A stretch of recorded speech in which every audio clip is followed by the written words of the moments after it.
So let's talk about chemical reactions, the different types of chemical reactions that you will see in this class and the common ones that we're going to cover in this class, right? Things like single displacement, double displacement, composition reactions or synthesis reactions, decomposition reactions, and then one of our favorites, good old combustion reactions, right? Some kind of hydrocarbon here mixed with the oxygen in the air. Obviously, there's oxygen here, or else I'd be dead, right? We strike it with some energy, and now we got some fire, right? Now, some of you guys are probably thinking to yourself, Mrs. Dominguez, this is disappearing, right? We're seeing a bunch of things, right? Realistically, what you're doing is a chemical reaction here, right? You're combusting some kind of hydrocarbon, the wood here, right? Using some kind of energy and the oxygen in the atmosphere to create two things. Number one, carbon dioxide. Number two, some kind of moisture like water, right? So that's one type of reaction that we're going to learn. Another type of reaction, one of my favorite types of reactions, is what we call a double displacement reaction, where you take two salts and you mix them together, such as, in this case, potassium iodide, right, and lead nitrate. We put them together and we see what happens, right? But before we're able to do all that stuff, we have to understand, we have to be able to visualize and conceptualize it before we actually start. So in order for us to do that, we predict products using chemical equations. That's how we predict reactions. And later on, when we get into stoichiometry, it'll allow us to predict the mass of what is being produced. But for right now, let's go ahead and start by learning how to predict these products.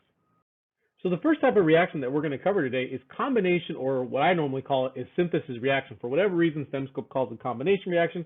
I mean, that's kind of what's happening, right? But I've always called it a synthesis reaction because you're making something, right? A lot of times back in the day, right, we used to look at things like, oh, it came from magic, right? The truth of the matter is that you know better now, right? You understand law of conservation of matter. You understand that when you combine different elements and different combinations of things, things change. Chemical and physical properties change. So the first example of that is going to be what's called a synthesis reaction. Now, if I'm going to use a basic form of a synthesis reaction, I might do something like this, all right? We're going to have something like A, and we're going to put it with something like X. In a synthesis reaction, these two things are going to combine to make something brand new. So the products here, draw my arrow, just letting me know that the reaction is proceeding in a left to right, like this, right? So you're taking these two things and they're going to produce something else. So what do they produce? Well, if it's a synthesis reaction, these two things are going to combine with one another to produce a X. Now, obviously, this isn't a real chemical reaction, but I'm just showing you as an example, right, of what a synthesis reaction. Pretty simple, pretty basic. Now, what does that look like in the real world? What does that look like when you're actually doing this? And like magic, it's all gone, right? So here's what we're going to do. We're going to take iron oxide, or just iron rather, good old Fe, put that one in blue, right? And this is a solid, by the way, so I'm going to put a little subscript here and put an S, letting me know that what I have here is a solid. We'll talk a little bit more about that later on. We're going to combine this with some oxygen. I'll make this red. Good old O2, and as we know, oxygen is a gas, right? At room temperature, anyways. They're going to react with one another. Now, some of you guys are probably sitting at home, you're like, Mr. Dominguez, I know exactly what this is, right? My dad left his barbecue outside, didn't cover it up. It rained like the whole summer, right? And then we came back at the end of the summer. It was like this brown, reddish mess, right? Well, you're absolutely 100% correct. What we're talking about here is rust. So the combination reaction that we have here is a combination of iron and gaseous oxygen. So what do we get? We get this new product here with different properties. We get iron to oxide. Now, obviously, right now it's not balanced. Let me just balance it real fast, right? Always remember that when you predict products, you still need to balance the chemical equation because the law of conservation of matter needs to be satisfied. It needs to be illustrated. So we have 3 there and 4 there. So check this out. A brand new product combined from 2 different reactants, right? We have the iron, we have the oxide or the oxygen. These are reactants, by the way. And these are our products. So our reactants are different than our products, right? Iron is shiny metal, right? Oxygen is a gas at room temperature. However, when you combine them together through a synthesis reaction, you get a brand new product. The product that you get is iron oxide. It's brown, it's reddish, it's brittle, right? It ruins the underneath of your cars. those kinds of things. So there's an example of a synthesis reaction. So we just finished talking about when you take two things and you combine them. Well, let's do the opposite now. Let's take something and let's break it apart, right? Let's decompose it, right? So this is what's called a decomposition reaction. Now, once again, I'm going to do the basic form of this, right? So I'm going to say I have A and X, do X in green, right? They're going to decompose due to energy, due to putting it in water, whatever it is, right? And they are going to produce A, black, plus X. So as you can see now, they broke apart, right? You decompose whatever you had to produce two individual substances. An example of that in the real world would be something like this, right? So let me just erase all this stuff. A real world example would be something like if we take, let's do this in green, copper carbonate, CuCO3, which is a solid, right? They're going to react and they are going to decompose to produce copper oxide, right? Which is aqueous in water, which means it's in ions, right? Plus good old carbon dioxide. So you can see here based off this, oh, by the way, this is a gas, almost forgot. You can see based on what we just did right now is we took copper carbonate, right? Broke it up in whatever way that we deemed possible, right? And we produced copper oxide, right? And carbon dioxide, a gas, right? This would be something you see out in rocks when you dissolve like some kind of rock with some kind of acid, right? You're going to produce some kind of gas. In this example, the gas you produce is carbon dioxide. All right, you may have seen this in 7th and 8th grade. But this is an example of a decomposition reaction. You're taking something and you're breaking it apart. You're decomposing it, okay? Now it's time for everybody's reaction. So one reaction that we talked about quite a bit since the very beginning of the class, a combustion reaction. Now, think about this. Anytime you have a combustion reaction, or better yet, think of it like this. If you have a combustion reaction, automatically, if you close your eyes and you think about it, right? What's the first thing you think about? What's the first word that pops in your head? Well, for me, it's boom or fire or whatever, right? What's one main ingredient that you're going to have every single time you have a combustion reaction? That's right, it's oxygen, right? That's why all those Star Wars movies make no sense, right? How would you have fire out in space if there's no oxygen? Think about that for a second. Did I just ruin all those movies for you guys? I apologize. All right, so anyways, combustion reactions. So much like we did before, let's take a generic version of what we consider to be a combustion reaction. So in this case, one of the things we're always going to have in a combustion reaction is some kind of hydrocarbon. Now, what is a hydrocarbon? Just like it sounds, it's something that has carbon and hydrogen in it, right? In this example, I'm just going to use fake subscripts like X and Y, because we can just put in numbers in there and it'll give us a different type of hydrocarbon like butane, methane, propane, you get the idea, octane, those kinds of things, right?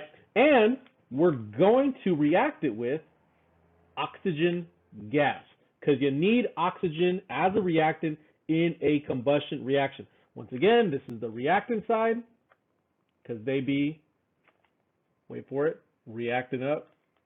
No? Whatever. All right. They're going to react with one another, right? And they're going to always produce two things, at least two things. Those two things that you'll always see in a combustion reaction as a product will always be carbon dioxide and water. Liquid, water, and gaseous, as long as they're room temperature, gaseous carbon dioxide. All right? So these right here are our products, and those over here are our reactants. So you can see, based off our chemical reaction here, that when you combine a hydrocarbon with some oxygen and some kind of energy, right, you are going to combust, right, and produce carbon dioxide and water. So just remember, if you see carbon dioxide and water as a product, more than likely you have some kind of combustion reaction. Take a look at the reactants over here, right, and if you see oxygen, bing, bang, boom, you have a combustion reaction, as long as with some hydrocarbon and things like that. Now, some of you guys are looking at this and you're like, Mr. Dominguez, this looks really familiar, especially those students that have taken biology, right? If you look at this reaction, this looks an awful like cellular respiration. How about we use that as an example? You know what? That sounds like an excellent idea. Let's go ahead and do that. And we're back. All right, so now let's take glucose, right? This is the stuff that you eat, the Twinkies or whatever it is, C6H12O6. Obviously, this is a big old process, but whatever. Take a deep breath. Don't do this while you're eating, by the way. You let it, you breathe as you're digesting. Don't like take a bite out of your burrito and then you start choking, right? Don't do that, right? Then you have oxygen gas.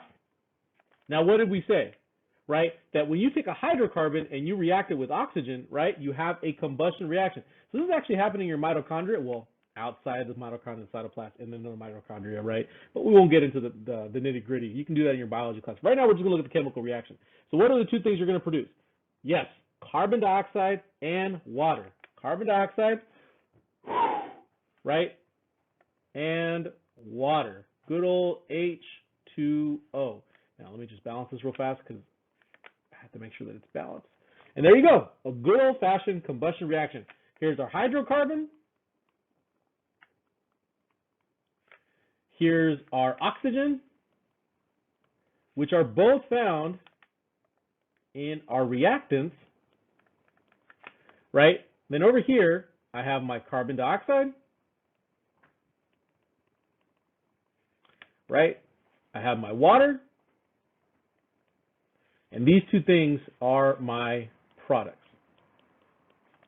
Okay, so there you go, a combustion reaction. This works whenever you have a hydrocarbon and oxygen, some kind of energy, you will always produce at least you will always produce carbon dioxide and water, okay? Carbon dioxide and water. So if you see carbon dioxide and water in the product, you probably have a combustion reaction. So if I were to ask you, in a combustion reaction, what are the two products between a hydrocarbon and oxygen? Even if I don't give you anything else besides that, you would know that at the very least, carbon dioxide and water would be produced. So the next type of reaction we're going to look at was called a single displacement reaction. And just like the name says, we're going to be displacing something in the reactants. So in this example, we're going to have something like, I don't know, let's say A, right? And the other reactant in this scenario is going to be BX. Now, much like the name suggests, one of these reactants is going to be displaced. In other words, part of the compound is going to be displaced with something else. Here, A is going to displace B, right, to be bonded with X. So when we have this reaction, the new products that we're going to have after this reaction is completed is going to be AX plus B, all by its lonesome.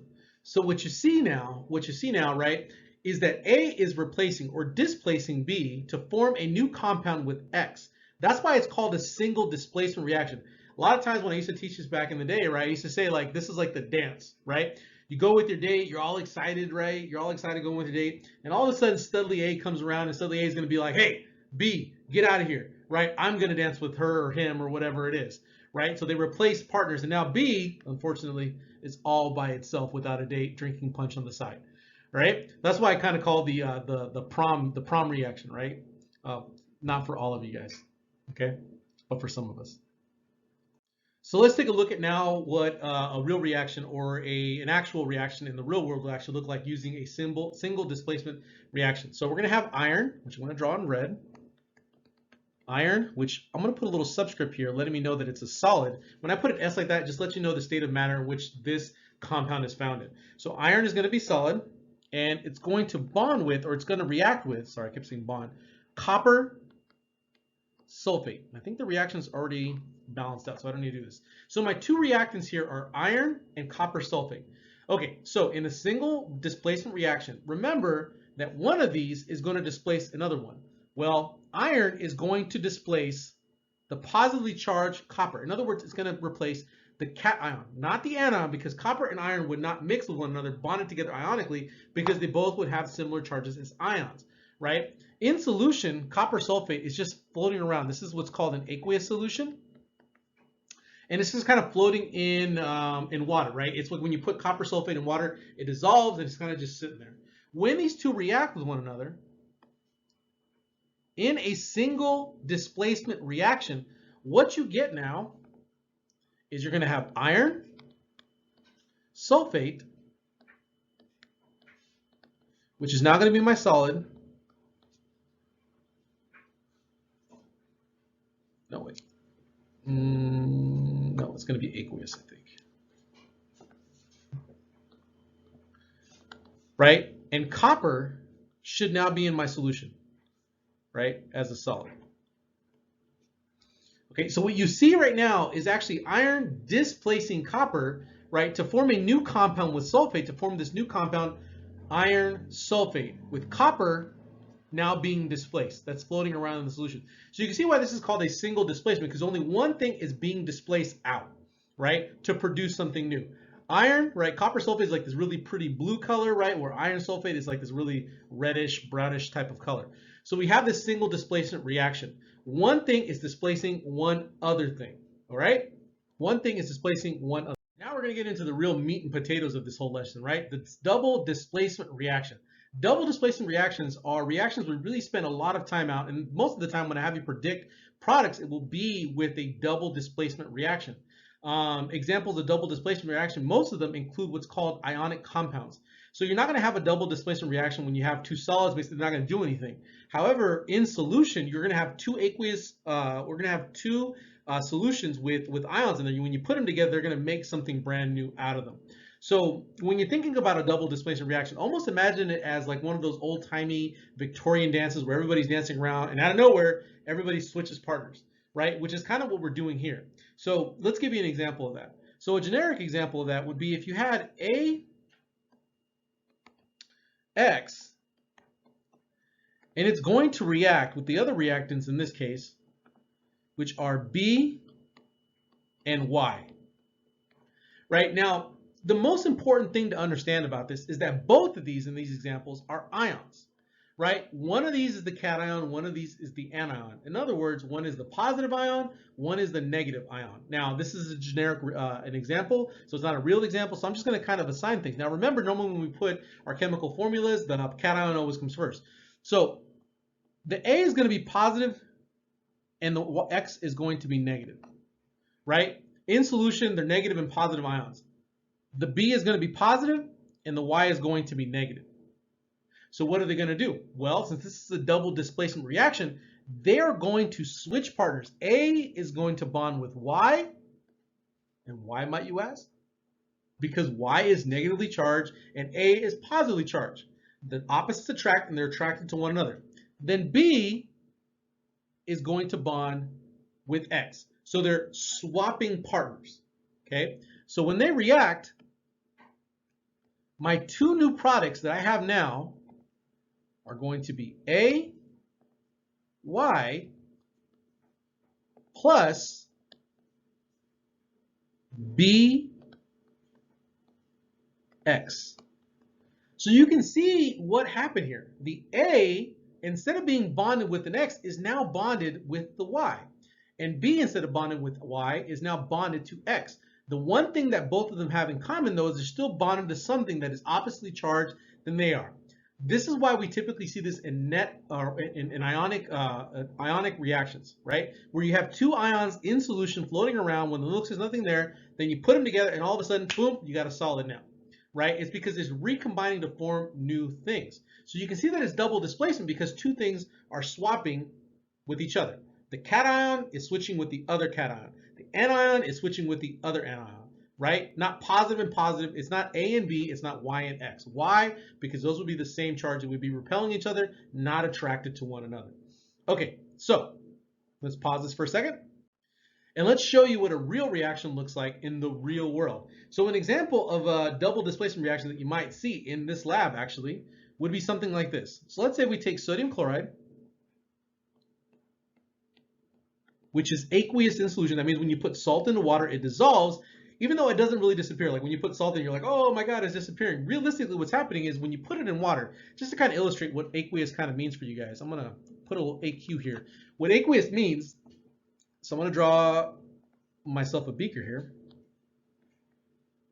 So when I put a beaker here full of water and I dump in some sodium chloride, as soon as I dump it into the water, it dissolves. But realistically, what it's doing, it's not disappearing, it's just forming into its ions. So the positive charged cations and the negative charged anions. And they're all over the solution. They're all up in there, as you guys would say. Right? You can't see the salt anymore, but the ions are still in the solution. They're still there. They haven't disappeared. They're just not together anymore. Right? The water, due to the polarity of the water that was too strong, it pulled them apart. Right? And now they're just kind of ions. The only way to get that salt back is to remove all the water. Then you have the salt back. Right? Now, what are we doing in this reaction? Well, we're going to get some other ionically bonded molecule or compound, right? And we're going to dump it in there as well to see what happens. Well, the other thing that we're going to get, right, for this example, for this real world example, is we're going to take this and calcium chloride. And we're going to dump, no, not calcium chloride. Did I say calcium chloride? I meant silver nitrate, my mistake. So we're going to take silver nitrate now, and we're going to do the same thing. So we're going to have silver nitrate, AgNO3, and we're going to dump it in as well. And just like you thought, silver nitrate in solution, right, is going to dissolve. It is what's called soluble. It means that when you put it in water, it dissolves. Both silver chloride or sodium chloride and silver nitrate are soluble in solution. So what's going to happen? Silver will break apart, and nitrate will as well. Okay? Now, what does that look like when you put it in a chemical equation? Well, let's take a look. Okay, so let's write this up now. So we got sodium chloride, which is aqueous in solution. We're going to react it with silver nitrate, which I'm going to do green, silver nitrate. I think it's already balanced out. Yeah, we're good. Which also in solution is also going to be aqueous. I'm going to put AQ at the back. And remember, the aqueous just means that it dissolves in water, right? That the ions are there.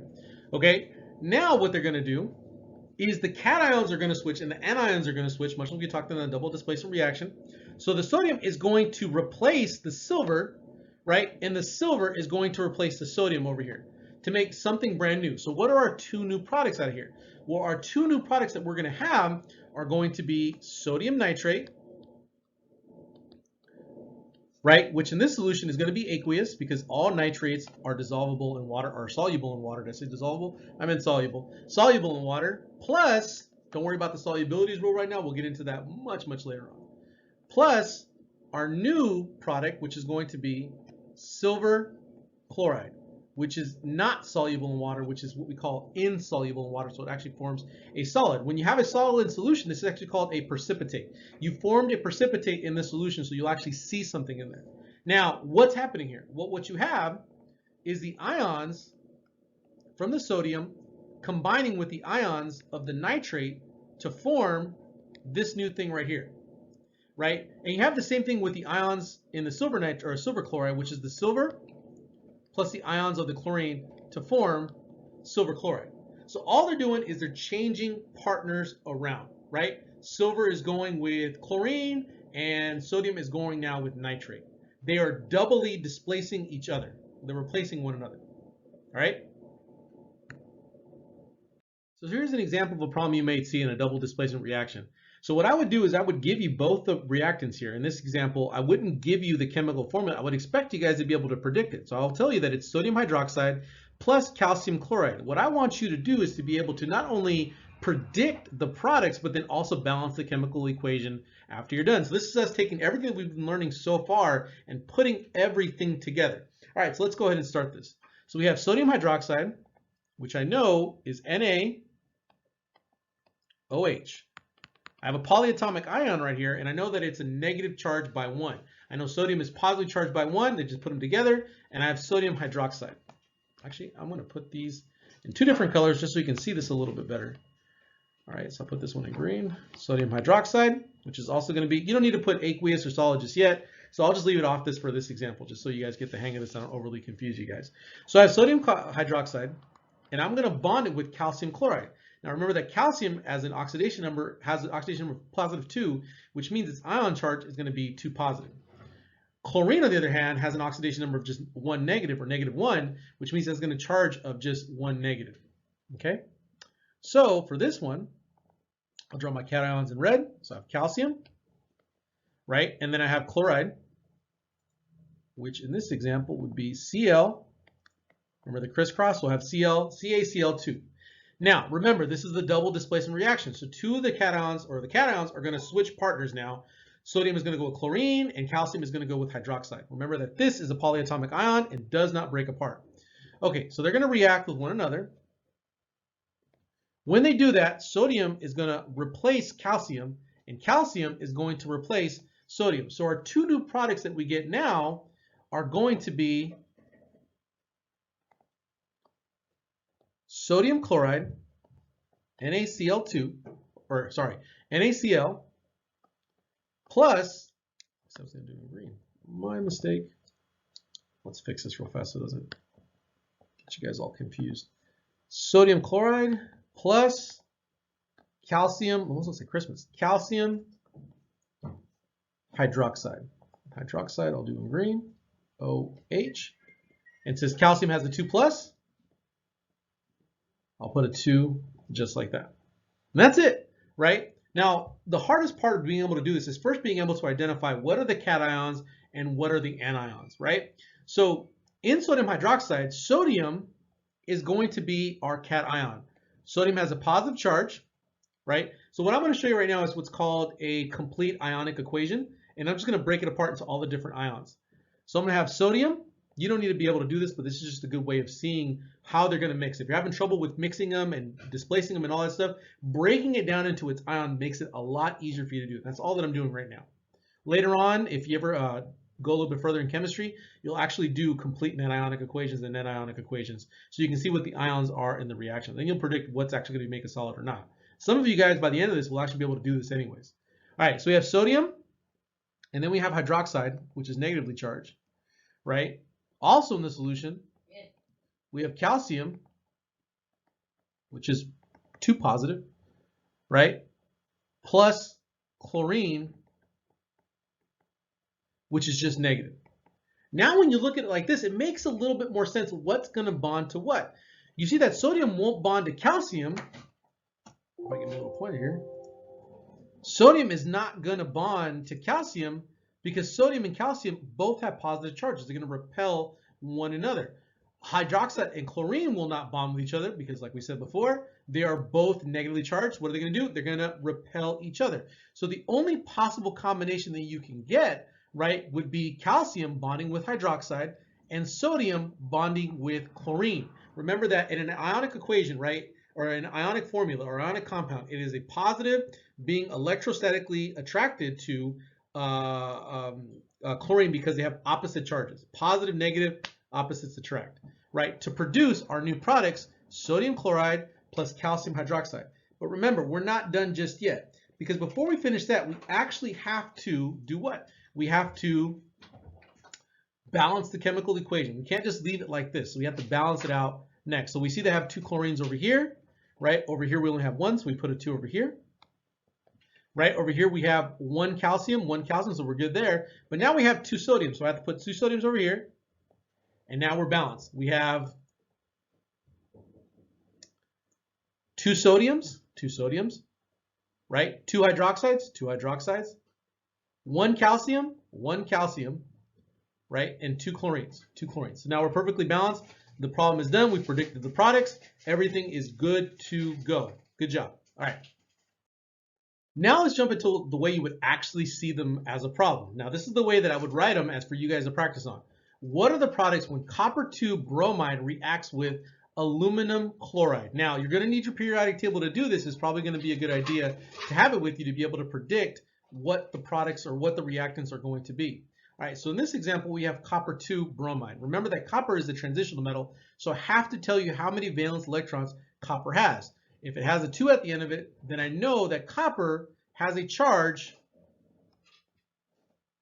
of 2 plus, just like that. Okay, so what I got right now is copper 2 bromide. I know bromide is located in group 7A, so it's going to be copper bromide. CuBr, oh, put it down here, 2 like that. Okay, so there's our first reactant. Then copper bromide is going to react with aluminum chloride. So I have aluminum chloride, which has a 3 positive charge, right, with chlorine, which has a -1 charge. So I have aluminum. Remember, the ions, the numbers are just going to switch because it's going to take 3 chlorines to donate their aluminum to donate all its electrons.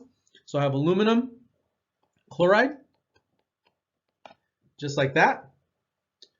They are going to react with one another. Now remember, they're going to swap partners. Remember that copper is my cation, bromide is my anion, right? Over here, aluminum is my cation, my positive charge ion, and chlorine is going to be my anion.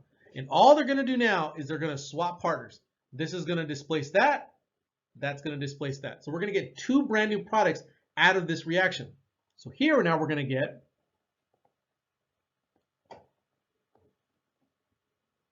copper chloride, CuCl2, because remember we're still doing the swapsy things right here and right here, plus aluminum bromide.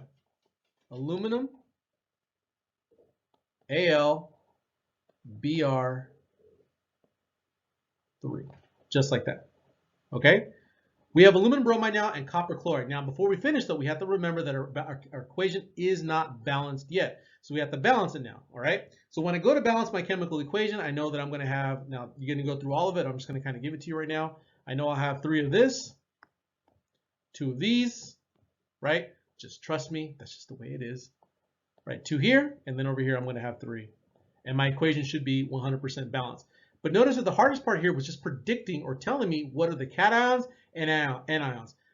You need to do that before you're able to do the double displacement, because you have to identify what's the cations, what's the anions, and what charges they have, so you know how to write the proper chemical formulas, right? Chemical formulas is something we discussed in the previous section, but now you actually have to put it all together. You have to balance your chemical equation, you have to predict the chemical formulas, and you have to know what a double displacement reaction is in order to be accurate, accurately be able to identify what the products are going to be here.